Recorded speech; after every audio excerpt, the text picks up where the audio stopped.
Well, as we speak, many across the Carolinas and the Southeast are working to rebuild and restart. Yeah, the same can be said for a woman who lives in a mountain town on the Virginia-Tennessee border. I spoke with her daughter, who lives in Charlotte, about the uphill battle they now face.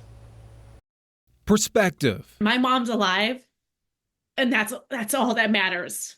And everything else we'll figure out. Is what's getting Nikki Wolfe through this tough time. I'm gonna be honest, my mom didn't have a lot, but it was her stuff, and it was stuff that meant a lot to her. Dee Wolfe, Nikki's mom, has lived here in this neighborhood in Damascus, Virginia, a mountain town a few hours from Charlotte, for about 14 years. We were amazed the house was still standing. Still standing after Helene devastated the area. Dee and her neighbors had to be rescued from their homes. But once Nikki drove up from Charlotte and they were able to go inside the house, there was so much mud and sludge and whatnot from the floodwaters inside the house, they couldn't get the door open. reality set in. But when they had opened the door, it's when they realized how bad it was. The water had gotten into the house. Anything that was sitting on the ground or even, this much above the ground, it had been covered in water and mud and floodwaters. The house is a total loss.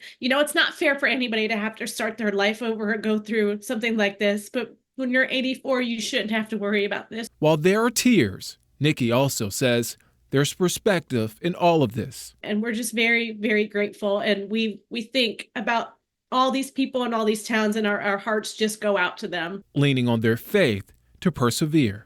This is hard, obviously, but I have no doubt that this is something that we can get through and that she can get through. She is a woman of very strong faith. Nikki said that her mom is the toughest person she knows. She also told me her mom went to each room of the house as they were surveying the damage to say goodbye. And right now they are staying with a family friend as they figure out what's next. It's your heart breaks. Yeah, no, it does. Yeah. And you can hear that anguish, but at the same time, like she said, they're still counting their blessings throughout this whole thing. Yeah.